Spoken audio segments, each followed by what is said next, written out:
মমতা কি নাশকতার সুরক্ষায় গ্যারান্টি দিতে চান বা নিজে গ্যারান্টি হতে চান? মমতা বন্দ্যোপাধ্যায় নাশকতার সুরক্ষায় গ্যারান্টি দিতে চান বা গ্যারান্টি হতে চান?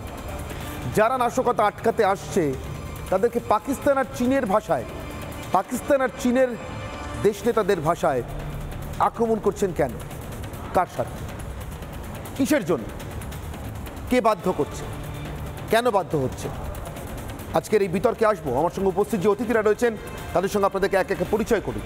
আমার একেবারে ডান দিক থেকে অধ্যাপক বিমল শঙ্কর নন্দ রয়েছেন, বিজেপি মুখপাত্র। আমার ঠিক পাশেই রয়েছেন শঙ্কুদেব পান্ডা, তৃণমূল কংগ্রেসের বিজেপির মুখপাত্র। তৃণমূলের দুই প্রতিনিধি, দুই সমর্থক আমার সঙ্গে পাশাপাশি রয়েছেন।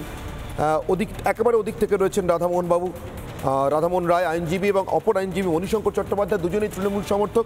আমার ঠিক বাঁ দিকে রয়েছেন নন্দিনী ভট্টাচার্য, সমাজকর্মী, এবং আমার সঙ্গে সরাসরি যোগ দিয়েছেন মুম্বাই থেকে, মহারাষ্ট্র থেকে দীপাঞ্জন চক্রবর্তী, প্রাক্তন এনএসজি কর্তা।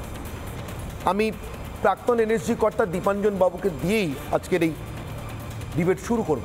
যদিও আমার এই প্রশ্ন, এই অগ্নিবাণ, তার উত্তর দেওয়ার দায় কখনোই তার নয়। কিন্তু আমি কেন দীপাঞ্জন বাবুর কাছে যাচ্ছি, আমার যা প্রশ্ন ছিল, কোথাও আমি যে কথা বলে প্রতিবেদন আমাদের শেষ হয়েছিল, তৃণমূল কংগ্রেস এবং সন্ত্রাসবাদের মধ্যে যোগসূত্র কি শাহজাহান, ঠিক সেখান থেকে আমি পরের প্রশ্নটা করেছিলাম, মমতা কি নাশকতার সুরক্ষার গ্যারেন্টি হতে চাইছেন, নাগরিক সুরক্ষার নন?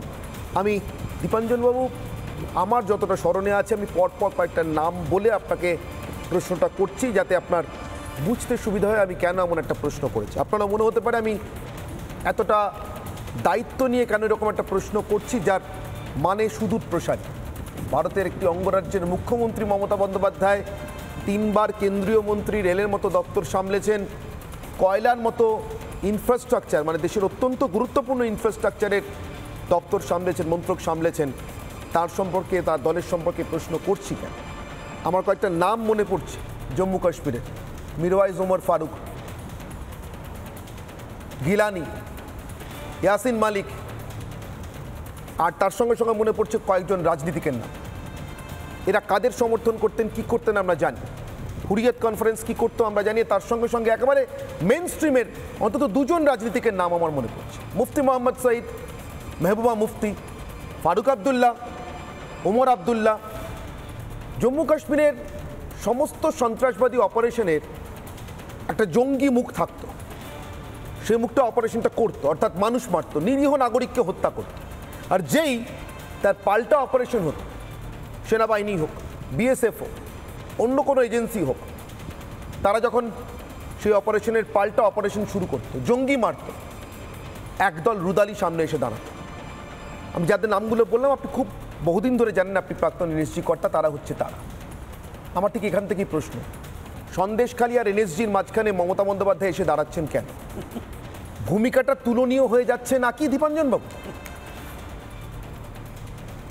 দেখো অনির্বাণ, আমি একটা কথা খুব স্পষ্টভাবেই বলি, যেটা আমি আগেও বহুবার বলেছি, আবার রিপিট করছি। এই দলটি, এটা কিন্তু রাজনৈতিক দল বলে মনে করি না, এটা দুর্বৃত্তদের দ্বারা পরিচালিত, দুর্বৃত্তদের স্বার্থ রক্ষার জন্য দুর্বৃত্তদের একটা প্ল্যাটফর্ম, যেখানে সব দুর্বৃত্তরা একযোগে জড়ো হয়েছে। এদের শুরু থেকে এদের সঙ্গে একটা সন্ত্রাসবাদ শুরু নয়, এদের সঙ্গে মাদক চোরাচালানকারী, অস্ত্র চোরাচালানকারী, মানব পাচারকারী, এদের একটা সম্পর্ক, এবং তার সন্ত্রাসবাদীদের সঙ্গে যে সম্পর্ক সেটা কিন্তু কোনো আদর্শের ভিত্তিতে নয়। কারণ সন্ত্রাসবাদীরা খারাপ হোক ভালো হোক যাই, তাদের একটা আদর্শ রয়েছে, মতবাদ রয়েছে, সেটা ভুল হতে পারে, নিশ্চয়ই ভুল। কিন্তু এই দলটির, এদের কিন্তু কোনো আদর্শগত নয়, এদের ব্যাপারটা হচ্ছে একটা মিউচুয়াল রিলেশনশিপ অন কনভিনিয়েন্স, যে একটা সুযোগের জন্য আমরা একটা আমাদের মিউচুয়াল রেসপন্স।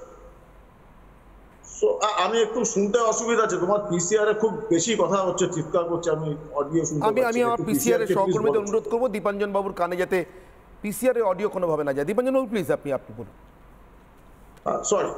তো ব্যাপারটা হচ্ছে যে এটা আমরা শুরু থেকে বলেছিলাম, এই যে বাংলায় 10 বছর ধরে যে হাজার হাজার কোটি টাকা চুরি হয়েছে, এই টাকাটা বাইরে গেল কি? এই চুরিটার জন্য একটা বিশাল সাংঘাতিক একটা অর্গানাইজেশন দরকার হয়। অর্গানাইজেশনটা বিভিন্নভাবে কাজ করে, যে হাজার হাজার কোটি টাকা এই বিশেষ করে মাদক চোরাচালানকারী যে চক্রটা রয়েছে আন্তর্জাতিক তাদের এবং অস্ত্র চোরাচালানকারী চক্র, এদের মাধ্যমে ভারতবর্ষের বাইরে গেছে এবং পৃথিবীর বিভিন্ন দেশ ঘুরে কালোটা সাদা হয়ে আবার একটা বহুলাংশ ভারতবর্ষে ফিরে এসেছে। শুধু তাই নয়, এই সন্ত্রাসবাদী দলটি কিন্তু নির্বাচনের সময় এই শাসকের দলকে সাহায্য করে বুথ ক্যাপচার করতে, ভোট লুট করতে তাদের এজেন্টদের দিয়ে। তার বিনিময়, কারণ সন্ত্রাসবাদীদের ফ্রি লাঞ্চ বলে তো কিছু হয় না, তার বিনিময়ে এদের হচ্ছে দাবি একটাই যে আমাদের বাংলায় পূর্ব প্রান্তে বিশেষ করে সীমান্তবর্তী জেলাগুলোতে আমাদের চাষবাস করতে দাও। সে আইসিস হোক, ইন্ডিয়ান আল কায়দা ইন্ডিয়ান সাবকন্টিনেন্ট হোক, তো এটা তো একটা গিভ অ্যান্ড টেক। আমি তো এই উনি ভদ্র মহিলাকে মাফ করবে, আমি মাননীয় বলতে পারলাম না বা মুখ্যমন্ত্রী বলতে পারলাম না, আমি যা শুনছি উনি এনএসজি সম্পর্কে বলছেন, আমি in due course of time তারও জবাব দেব, কারণ এনএসজি আমারই সংগঠন ছিল, আমি রক্ত ঝরিয়েছি ওই সংগঠনের জন্য, সেটার আমি জবাব পরে দিচ্ছি।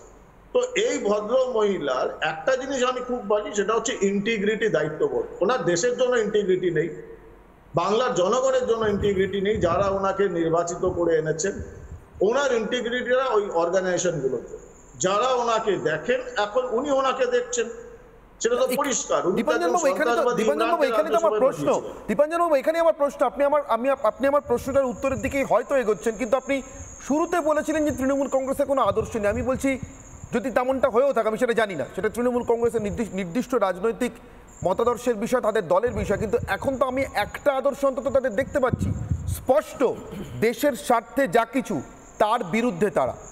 এই আদর্শটা কখন তৈরি হয় দেশের ভিতরে কাজ করা একটা রাজনৈতিক দলের? হুরিয়াত কনফারেন্স হলে তৈরি হয়, মেহবুবা মুফতিদের পার্টি হলে তৈরি হয়, ওমর আবদুল্লাহ, ফারুক আবদুল্লাহদের পার্টি হলে তৈরি হয়, কখন তৈরি হয়?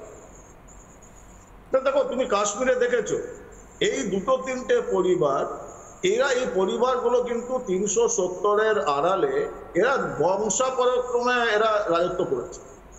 370 উঠে যাওয়ার পর ওদের যা অবস্থা, ওদের এখন খুঁজে পাওয়া যায় না ওই ফেসবুক আর টুইটার ছাড়া। বাংলাতেও এদের তাই অবস্থা হবে এবং সেটা ওরা বুঝতে পারেন। ওনার এখন মানুষের আশীর্বাদ বা গণতন্ত্রের আশীর্বাদের দরকার নেই, উনি সন্ত্রাসবাদী দল বা এই মাদক চোরাচালানকারী তাদের আশীর্বাদ মাথার উপর থাকতেই হবে। এটা তো গিভ অ্যান্ড টেক, ওরা দিচ্ছে, ওরা আমার হাজার হাজার কোটি টাকা বাইরে বার করে নিয়ে যেতে সাহায্য করেছে, আমি ওদের সাহায্য করবো, সেই সাহায্য থেকেই আমাকে এনএসজির মতো অর্গানাইজেশনকে আমাকে কাউন্টার করতে হয়। উনি ভুলে যান এনএসজিতে কত শহীদ রয়েছেন, উনি সেটা ভুলে যান। এরকম এগুলোকে আমি খুব ভদ্রভাবে বললে নির্বোধ এবং অশিক্ষিত বলতে হয়, এছাড়া কিছু বলা নেই। এটা দুঃখের, এটা সত্যি লজ্জার যে বাংলা এরকম একজন কাউকে পেয়েছে।